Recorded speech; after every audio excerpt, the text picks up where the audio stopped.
Remy was a simple man.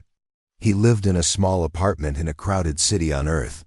Every day, he worked as a technician, fixing machines that were older than him. His hands were rough from years of hard work, but his heart was soft. He had dreams, but no money to follow them. One rainy evening, Remy sat by the window, watching water drops race each other down the glass. His phone buzzed.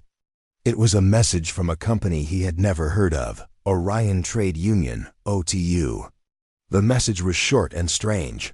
"We have a job for you, 6 months, $1,500,000. Interested?" Remy thought it was a joke. No one offers that much money for a simple job. He ignored it, but 5 minutes later, his phone rang. A calm voice spoke. "Remy, we know your skills. We need a man like you." "This is not a joke." The voice invited him to a meeting. Remy hesitated. He had no family to ask for advice. His mother had passed away, and his younger brother was still in school. $1,500,000 could change their lives forever. The next morning, Remy went to the address they had sent. It was a tall, silver building in the city's business area. He felt small as he entered. The lobby was empty except for a woman at the desk. "Remy?" "They are waiting for you," she said with a polite smile. He was led to a quiet room with glass walls. Inside sat 2 men in dark suits. One of them, an older man with silver hair, stood up and shook his hand. "Remy, welcome. I'm Mr. Kaur. This is Mr. Elan. Please sit down." Remy sat. The men looked serious but friendly. Mr. Kaur spoke first. "Remy, we work for OTU. We explore new planets, find resources, and bring them back to Earth. We have a project on a planet called Vorian. It's far, but safe. We need someone to test a new mining exosuit. It's advanced, but we need a human operator to fine-tune it." Remy listened carefully. The job sounded simple. Test a suit. Mine some minerals. Come back rich. We'll pay you $1,500,000 for 6 months of work. All travel and living needs covered. You won't find a better offer, Mr. Elan added. Remy asked, "Why me?" "I'm just a technician," Mr. Kaur smiled. "That's why. We need someone who understands machines but doesn't ask too many questions. You have good hands and a calm mind. That's rare." Remy felt a strange mix of pride and suspicion. But the money was too good to ignore. "We'll give you time to think," Mr. Kaur said, sliding a tablet towards him. "But remember, this offer won't wait long." Remy left the building with a storm in his mind. $1,500,000. It felt like a dream. He thought about his brother, about paying off debts, about finally living without worry. That night, sleep didn't come. By morning, he made his choice. He pressed accept on the tablet. A message popped up. "Welcome to Orion Trade Union, Remy." 3 days later, a black car arrived at his apartment. 2 polite men helped him with his small bag. Remy didn't own much. Soon, he was on a flight to a spaceport he had only seen on TV. The spaceport was a marvel. Giant ships stood like sleeping giants. Remy was led to a sleek, silver shuttle marked with OTU's logo. Inside, he met other workers, but none spoke much. Everyone seemed to know only what they were told. Do your job, get paid. The journey to Vorian took 2 weeks. The ship had everything they needed, but it felt cold, like a machine. Remy spent most of his time reading the exosuit's manual. It was called the EX-77, a machine that made a human 10 times stronger, faster, and able to work in harsh places. When they landed on Vorian, Remy looked out the window. The planet was a wasteland of rocks and dust. The sky was a dull orange. No trees, no rivers, just endless stone. Home sweet home. One of the workers joked. They were taken to a base made of metal containers stacked like blocks. It had everything they needed to survive, but nothing more. Remy was given a small room and a schedule. The next day, Remy stood in front of the X-77 for the first time. It was tall, with metal arms and thick legs. It looked like a giant waiting for a command. An engineer explained, "You'll wear this suit, enter the mining zone, and start collecting minerals. Simple, the suit will handle the heavy work." Raimi nodded. He put on the suit. It wrapped around him, cold and heavy, but once activated, it felt light. The screens inside the helmet showed data, maps, and instructions. "Good, you're ready," the engineer said. As Raimi stepped into the rocky field, he felt like a different person. The suit made every step powerful. The ground trembled under his feet. He followed the path marked on his visor and began to drill into the ground. For the next few days, Raimi worked alone. The job was as simple as they said: drill, collect, return. But sometimes he noticed strange readings on his suit screen, energy signals deep underground. He reported them, but OTU's command replied with short messages: "Continue mining." Signals are normal. Raimi didn't argue. He was just here to finish the job and get his money. But deep inside, a quiet voice whispered, "Something is not right." Raimi woke up early. The sky of Vorian was always orange, even in the morning. The air outside was thin, but inside the base, everything was fine. He got dressed and walked to the control room. Every day, the same message was waiting for him on the screen: Mining Zone 3, proceed as planned. He put on the X-77 exosuit again. By now, the suit felt like a second skin. Strong, cold, and silent. The moment the helmet closed around his head, the outside world disappeared. Only screens, maps, and machine sounds remained. Raimi walked to Zone 3. The place was empty. No other workers were there. Only small flying drones floated above, watching him. At first, Raimi thought the drones were for safety. But they always stayed close, like they were watching him. He started drilling into the hard ground. The machine arms of the suit worked perfectly. Rocks broke apart easily. But today, after only 10 minutes, his screen flashed red. Energy surge detected. Raimi paused. He had seen this message before. He reported it every time, but OTU always replied, "Continue mining. Signals are normal." But this time, the surge was stronger. His suit's sensors showed strange patterns under the ground. Lines, circles, shapes that looked too perfect to be natural. Raimi felt uneasy. He opened a channel to base. "This is Raimi. There's something strange under Zone 3. The energy signal is very strong. I think there's something built down there." The reply came quickly. "Understood. Continue mining." No explanation. No questions. Just the same cold order. Raimi sighed and kept working. But his hands moved slower. His mind was no longer calm. As the drill dug deeper, the ground changed. The normal gray rocks turned into smooth, dark metal.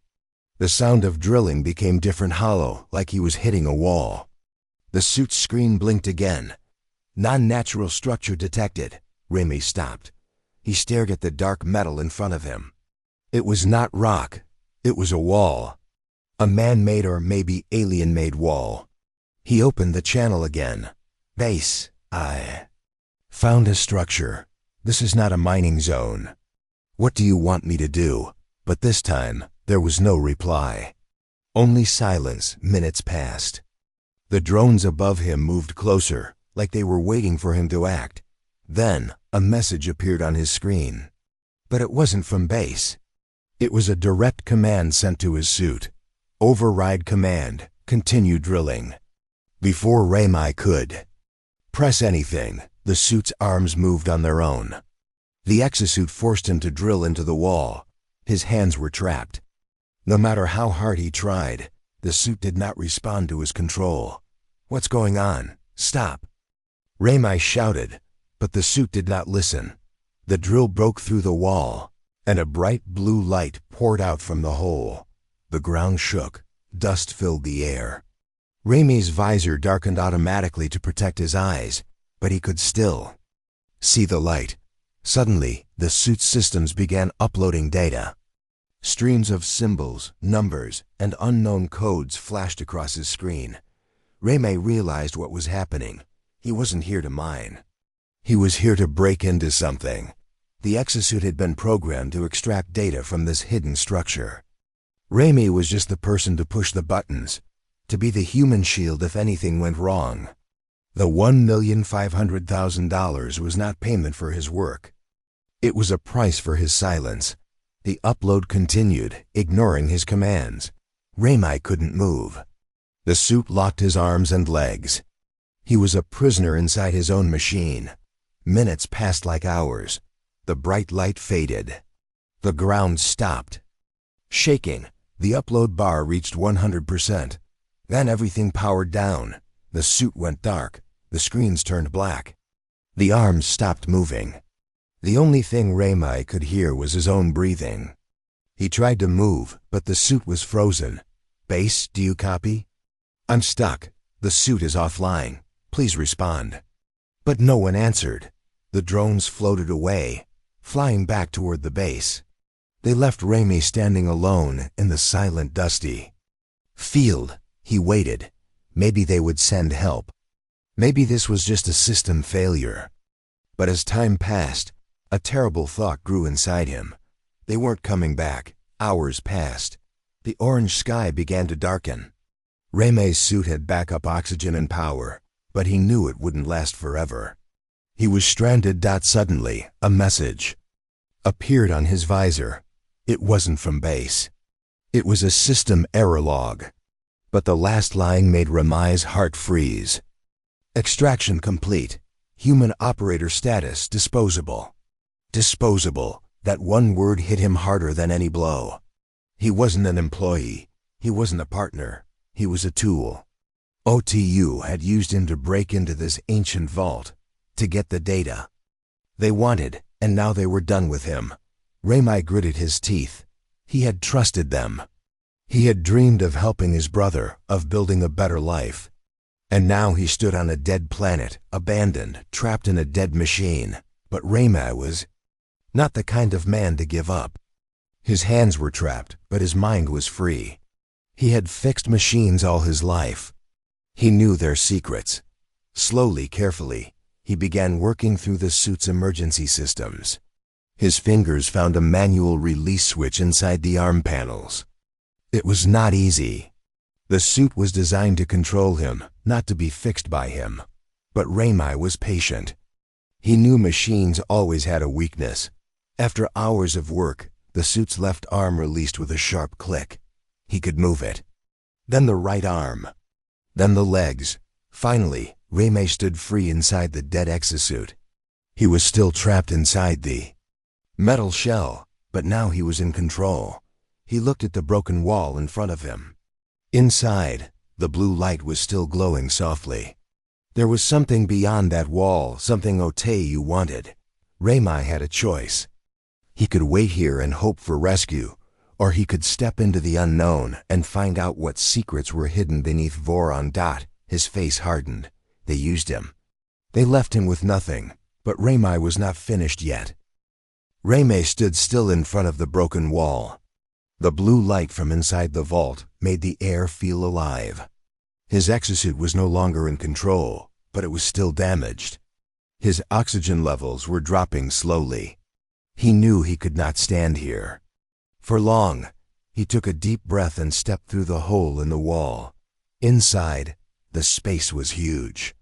The walls were smooth, made of the same dark metal, but they were covered in glowing lines and strange symbols. It was quiet, but not dead. The air inside was warmer, and the lights pulsed softly, like a slow heartbeat. Raymay walked carefully. His steps echoed in the empty chamber. His suit's sensors were not working properly, so he had to trust his eyes. At the center of the chamber stood a strange object. It floated in the air, spinning slowly. It looked like a small sphere, but it had cracks filled with blue light. It was beautiful and strange. Raymay felt a strange pull, like the object was calling him. He reached out his hand and touched it. The moment his fingers touched the sphere, a sharp pulse of energy shot through his suit. His visor flashed. His body went stiff. He couldn't move, but instead of pain, he felt. Images and sounds filled his mind. He saw pictures of the planet long ago, when it was full of water and green lands. He saw tall, thin creatures, building huge cities. He saw wars, machines, and at the end, silence. The sphere was a memory keeper. It had been waiting for someone to find it. Suddenly, his suit systems came back online. But they were different. The screens showed new symbols, the same as those on the walls. The exosuit had connected with the artifact. It was no longer just a mining machine. It was changing, human operator detected. New system functions activated. The robotic voice sounded different, smoother. Remai's visor now showed a map of the underground structure. There were more chambers beyond this one. But there was also a warning. Defense systems awakening. Remai understood now. The vault was not just a storage room, it was a prison. OTU had used him to open it, not knowing, or not caring what. They were unleashing. The artifact had kept the vault sealed for centuries. Now it was broken. The ground shook again. The lights on the walls turned red. Something had been woken up. Remai didn't wait. He checked the exosuit's new functions. The machine's arms had changed. The right arm could now create a plasma shield, and the left had a pulse cannon. The suit's strength had also doubled. "Let's see if you can keep me alive," Remai whispered to the suit. He moved forward into the next chamber. The walls were different here. They were covered with large, closed pods. As he passed by, one of the pods opened with a hiss. From inside, a tall figure stepped out. It was made of metal, but it moved like a living thing. Its head turned towards Remai.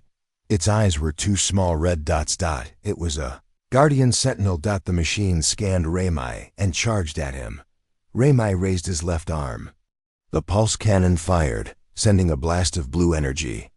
The Sentinel flew back, hitting the wall hard, but it was not destroyed.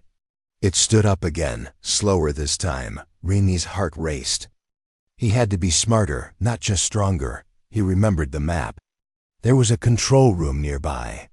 If he could get there, maybe he could shut down the defense systems. He dashed past the Sentinel.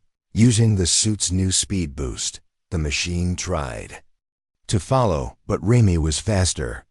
He reached a door, which opened automatically for him. Inside was a smaller chamber filled with floating screens and holograms. Remai quickly scanned the controls.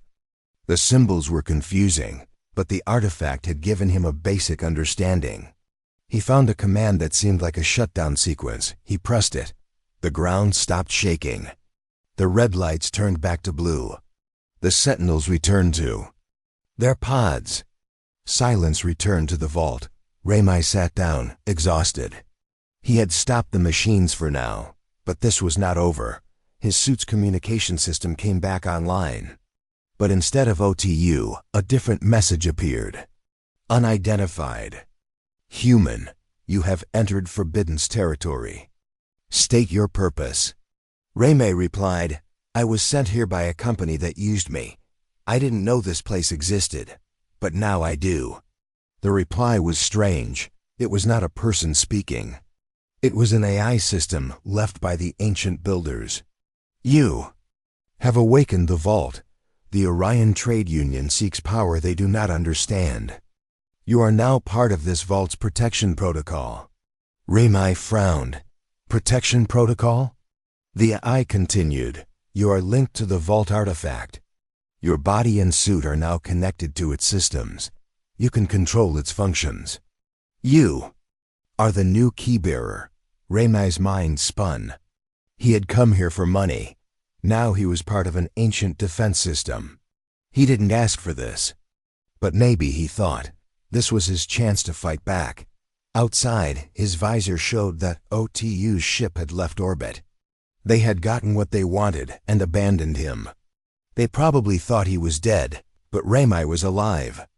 And now he had their data and the vault's power. He stood up. His suit felt lighter, stronger. He was no longer just a technician. He was now the only human with access to ancient technology. "They used me," Ramai said, his voice calm but sharp. "But now I will use this."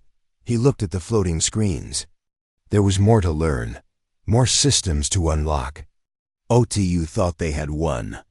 They didn't know they had left behind a man who was now more dangerous than ever, and Ramai was going to make sure the whole universe knew what they had done.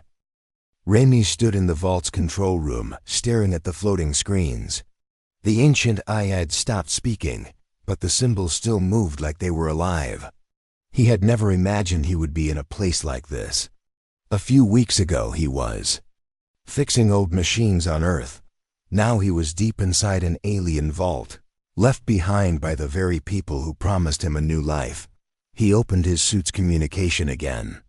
The connection to OTU's main channel was dead. No signals. No messages. He wasn't surprised. After getting what they wanted, they had left him here, thinking he would not survive. But Ramai was still standing. The exosuit, now linked with the vault, had new abilities. The eye had called him the key-bearer. He didn't fully understand what that meant yet, but he knew one thing.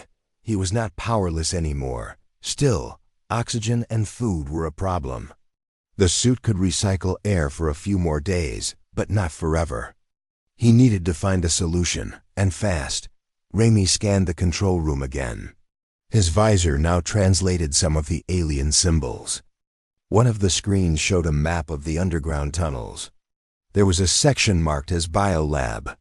Maybe there was something there that could help him survive longer. He left the control room, moving carefully through the vault's hallways. The sentinels remained inside their pods, now recognizing him as their controller. The blue lights guided his path. As he reached the Biolab, the doors opened with a soft hiss. Inside, the air smelled different, fresher. There were large glass tubes filled with green plants. The room had its own air system, powered by the vault's energy. Rami smiled for the first time in days. He checked the lab's systems. The AI assisted him by showing how to connect the lab's oxygen generators to his suit. It wasn't a permanent solution, but it would give him more time. As he worked, he thought about OTU. They had used him like a tool, taken the data, and left him to die. He felt anger, but also a sharp clarity. They thought he was a simple man who would accept his fate. They were wrong. He looked at the plants in the tubes. Some of them were not from Earth. They glowed faintly, giving off a soft blue light. Rami wondered if these plants had kept the vault alive for all these centuries. Life always finds a way, even on a dead planet. Suddenly, his visor flashed. A new message appeared. OTU recon drone detected. Scanning area. Rami rushed to a nearby console. The vault's external sensors had spotted a small drone flying above the surface. OTU was still watching Vorian. Maybe they wanted to make sure the vault stayed quiet. They didn't know Rami was still alive. He had an idea. If he could hack into the drone's signal, he could send a message back to Earth. OTU had cut his communication, but their own drone could be his way out. It was risky, but it was his only chance to expose the truth. Rami returned to the control room. Using the vault systems, he located the drone's frequency. It was a secure OTU channel, but the vault's eye could break through. The process would take time, and he had to stay hidden until then. While the system worked, Rami explored more of the vault. He found a chamber filled with old records, holograms of the planet's past. He watched images of the ancient builders, how they lived, how they fought, and finally, how they locked away their technology to keep it safe from those who would abuse it. It felt familiar. O2 was doing the same thing the ancient invaders had tried long ago. But now, Rami was in the middle of it. Hours passed. The eye notified him. Drone signal accessed. Ready to transmit. Rami prepared his message. He recorded a video using his visor camera. His face looked tired, covered in dust and sweat, but his voice was clear. "My name is Rami. I was sent to planet Vorian by Orion Trade Union. They told me I was here to mine. They lied. They used me to break into an ancient alien vault. After they got what they wanted, they left me here to die. But I'm still alive, and I have their secrets. OTU must be held responsible for their actions." He sent the message through the drone's uplink, directing it to public networks on Earth. It would take time to reach, but once it did, the truth would be out. For now, all he could do was wait. Rami knew OTU would react once they found out he was alive. They wouldn't be happy, but he wasn't the same helpless worker they had sent here. The vault had given him power. His suit was now more than just metal. It was a living machine, and he was learning how to control it. He returned to the biolab and continued upgrading his suit. He found materials that could strengthen its armor, and small energy cells that could boost his weapons. The AI guided him, showing him how to blend human technology with the ancient systems. Every hour, he became stronger. Days passed. Rami's message finally reached Earth. His visor picked up weak news signals. People were talking about him. A simple technician, left to die on a distant planet by a greedy corporation. The story was spreading. OTU was silent. They didn't want to admit what they had done. But silence was no longer an option. Rami checked the vault's sensors again. A new ship had entered Vorian's orbit. It wasn't a rescue mission. It was an OTU private security team. "They're coming to clean up their mess," Rami said to himself. He smiled. Let them come. This time Rami was ready. Rami stood on a high platform inside the vault, looking at the orange sky of Vorian. The planet, once quiet and forgotten, was now alive with voices from across the galaxy. His message had reached far. People were talking. The story of a simple technician, used and betrayed, was spreading like fire. Orion Trade Union, OTU, had tried to control the news. They said Rami was a thief, a liar, and a dangerous criminal. But the people did not believe them. Too many workers had faced the same lies, the same broken promises. Rami had become their voice. Ships from Earth and nearby colonies began to arrive in Vorian's orbit. They were not warships. They were news ships, research teams, and independent envoys. They all wanted to speak with Rami, to see the vault, and to hear his side of the story. Rami watched the screens inside the control room. A call was coming through from Earth's Global Council. It was a public broadcast. "Rami, this is Council Leader Hana. We have seen your message. The people demand answers. OTU has been called to court. But we want to hear from you first. What do you want?" Rami thought for a moment. He was not a politician. He had never wanted to be a leader. But now he had no choice. "I want no more lies," he said calmly. "I want the technology inside this vault to be protected, not hidden, not sold, not controlled by corporations. It should be studied by people who care about knowledge, not money. I want every worker who was used and discarded to know that they are not powerless." The council leader nodded. "Your words have awakened something, Rami. The people stand with you." For the first time in his life, Rami felt the weight of true responsibility. He had power, but now he also had the trust of millions. OTU's leaders tried to fight back. They sent legal threats, hired media teams to twist the story, and even offered secret deals to Rami if he would stay quiet. But Rami refused all of it. "I was used once," he told them, "but never again." Soon, public protests broke out. On Earth and the colonies, workers demanded new laws to protect human rights in space exploration. They called it Rami's Law, a set of rules to stop companies from using people as disposable tools. Governments had no choice but to listen. Meanwhile, on Vorian, Rami worked with scientists who arrived with peaceful missions. Together, they studied the vault, making sure its knowledge would be used carefully. Remai didn't give full access to anyone. He remained the key bearer, guiding what could be shared and what must stay hidden. One day, while working in the vault's deeper chambers, Remai found something new, a library of holograms showing technologies far beyond human science. The AI explained that these were dangerous creations, meant for defense during ancient wars. These weapons should not be given to any side, Remai said. We must learn from them, but we must never use them for power. The scientists agreed. For the first time, humans were learning to respect knowledge, not just use it for profit. Back on Earth, OTU's empire was crumbling. Their leaders were put on trial.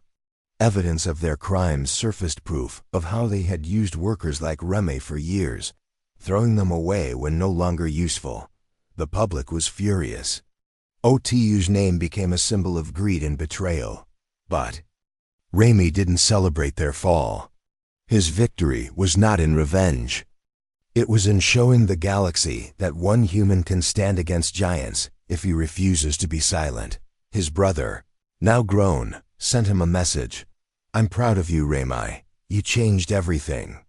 Those words meant more to Remai than any of the cheers from crowds or titles from officials. Over time, Vorian began to change. It was no longer just a dead planet. Research teams built small stations around the vault, always under Remai's watch. The planet became a symbol of new beginnings, where knowledge was shared with respect and greed was kept away. Remai's exosuit, once a symbol of his chains, had become his armor of freedom. It was no longer a mining suit.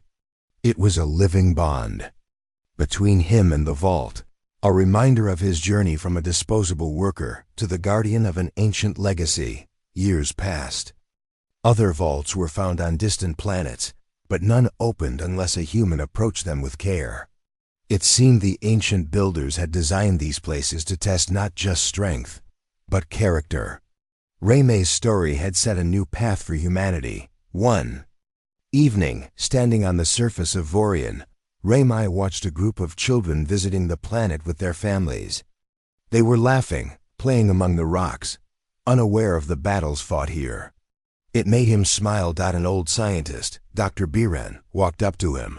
You know, Remai, the doctor said, they'll tell your story for generations. You'll be remembered as the man who reminded us that humans are not tools, that we are more. Remai looked at the orange sky, his face calm. I don't want statues or songs, doctor. I just want people to remember that no matter how small you are, you can stand tall when you choose to. Dr. Biren nodded. And you did. As the sun set on Vorian, Remai knew his journey had only begun. The vault had chosen him, but it was his choice to rise. He had become the fire that woke humanity from its slumber. They gave him $1,500,000, thinking it would buy his silence. They left him with nothing, thinking he would disappear. But they had only made him stronger. And now, the whole galaxy knew it. The orange sky of Vorian glowed softly as dawn broke. Remai stood at the edge of the vault's entrance, looking out at the new world he had helped create. Ships from many places hovered gently in the planet's thin atmosphere, carrying scientists, explorers, and families. Vorian was no longer a forgotten rock in space. It had become a symbol of hope. Years had passed since Remai first stepped into the exosuit, 6 months ago. 6 months of fear, discovery, and courage. 6 months that changed everything. Remai's journey had begun with an offer. $1,500,000 to mine on a distant planet. But the money was a trap. OTU used him to break into the vault's secrets, then left him to die. Instead of ending his story, that moment was the start of a new one. The vault's ancient Adye had bonded with him, giving him power and knowledge beyond human limits. He had fought the machines that guarded the place, outsmarted OTU soldiers, and sent the truth across the galaxy. He was no longer just a worker. He was the key-bearer, the protector of a legacy that belonged to everyone. Remai remembered the day the OTU security team had come. They were armed and ready to silence him, but he stood strong. The suit, the vault, and the support of millions gave him courage. He didn't want to destroy them.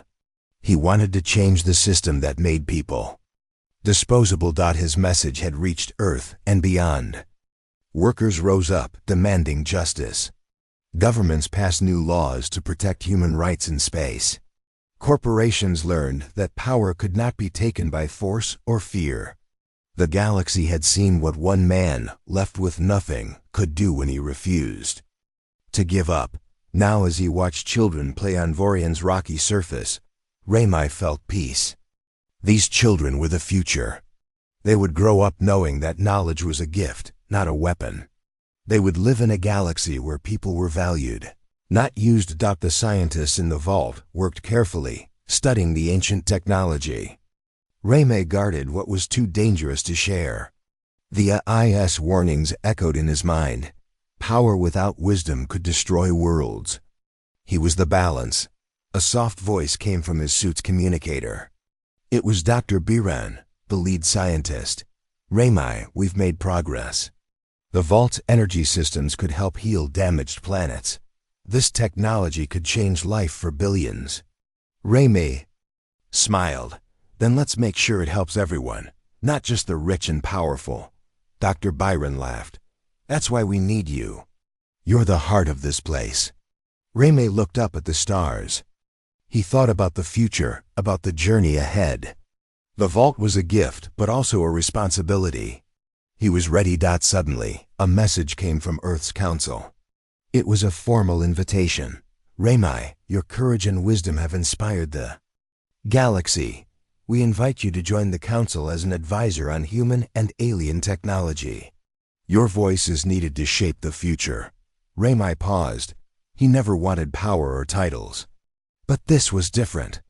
This was a chance to make sure the mistakes of the past never happened again. He replied simply, I accept. But only if I can always speak for the people who have no voice. The Council agreed. As the sun fully rose over Vorian, Raimi felt hope. He had been given nothing but had found everything. His journey was proof that even when the world uses you, even when they leave you with nothing, you can rise, you can become more, you can change the future. Raimi smiled and turned back toward the vault. A new day had begun, not just for him, but for all humanity. The OTU security ship circled Vorian like a hawk. Raimi watched its movements through the vault's sensors. It was a sleek black vessel, fast, armed, and dangerous. But Raimi was not afraid. He had spent days preparing, and now he was no longer just a man in a suit. He was something more. In the biolab, Raimi had finished upgrading the exosuit. The machine now responded to his thoughts faster. The plasma shield could block energy blasts. The pulse cannon had more power. His speed had doubled. But the real change was deeper. The vault's eye had fused with his suit's core. Raimi could now feel the vault itself, as if the walls had become part of him. The OTU team had no idea what was waiting for them. Small shuttle detached from the orbiting ship and headed for the surface. Raimi's visor showed 5 life signals inside. They landed near Zone 3, right where Raimi had first drilled into the ground. Raimi smiled. They're walking into my home now. He activated the vault's outer defenses. Hidden panels in the rocky field opened, revealing small drones armed with pulse weapons. But he didn't plan to attack them from a distance. No, Raimi wanted them to see who they had left behind. He exited the vault and stepped onto the surface. The orange sky was calm, but Raimi's heart was racing. He walked toward the landing site, his exosuit gleaming with new armor. The drones hovered silently behind him, like shadows. The O2 team stood near their shuttle, scanning the area. They wore combat suits, but none had the advanced tech Raimi now possessed. One of them pointed. There, he's alive. Raimi kept walking until he was just a few meters away. His voice came through the suit's speakers, strong and clear. Looking for me? The OTU leader, a tall man with a cold face, stepped forward. Ramai, you need to come with us. You're in violation of contract orders. Return the vault data, and we will take you home. Ramai laughed. It wasn't a happy laugh. You left me here to die. And now you want to take me home? You didn't come here to rescue me. You came here to silence me. The OTU leaders. Han moved toward his weapon. This is your last warning. Ramai's visor flashed as the vault system synced with his suit. The drones above locked onto the OTU team. My last warning was 6 months ago when I signed your fake contract. Ramai said. The OTU team fired first. Energy blasts shot toward Ramai, but his plasma shield absorbed them easily. Ramai dashed forward, moving faster than they could react. He swung his suit's arm, and the shockwave sent 2 of them flying back. The drones attacked next, targeting the team's weapons. The fight was quick. Ramai wasn't interested in killing them. He just wanted to make a statement. Within minutes, the team was disarmed and pinned to the ground by the drones. The OTU leader struggled but could not escape. Ramai stood over him. You thought I was just a tool. But I became the weapon you can't control. The leader's face was pale. You don't understand what you're dealing with. This technology, it's too powerful. OTU can manage it. You're just a worker. Ramai's voice was calm, but his words cut deep. That's where you're wrong. I understand this power better than you ever will. You only see profit. I see responsibility. He turned away and sent a command to the vault. The drones released the OTU team. Their shuttle remained locked. By the vault's control, go back to your ship. Tell OTU they no longer own this planet. Tell them a technician they left to die is now the keybearer of Vorian. The team scrambled back to their shuttle, defeated as they left. Ramai sent another message through the drone network, broadcasting to Earth and the nearby colonies. His message was clear. To everyone listening, OTU tried to steal technology that should not be in their hands. They used me to break into a vault of ancient knowledge. They abandoned me, but I survived. Now I control this vault. No more corporations will use people like tools. Vorian is free. I am free. The response was fast. Messages flooded in from people across the system. Workers, reporters, even government officials.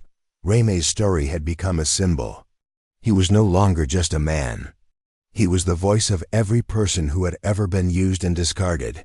Back inside the vault, the AI spoke. Again, human, you have passed the trial. You are now bonded to this vault. Its systems will respond to you. You may choose to guard it, to share its knowledge, or to destroy it. Ramai stood in silence. The power to change the future was now in his hands. But he knew power wasn't meant to be kept hidden or sold to the highest bidder. It needed to be protected, shared with wisdom, and handled with care. I will guard it, Ramai said, but I won't keep it a secret. Knowledge should never be a weapon for the greedy. The vault's lights glowed brighter, as if the AI approved of his choice. Outside, the OTU ship left Vorian's orbit. They had lost, but Ramai had just begun. He spent the next days connecting with people from Earth. Scientists wanted to study the vault with his permission. Workers from all over sent him messages of support. OTU's stock prices crashed as the truth spread. Their leaders were called into court. Ramai had no desire for revenge. His victory was not in destroying them, but in proving that a single man, used and left behind, could stand up and change everything. He had come to Vorian as a worker. He became its guardian.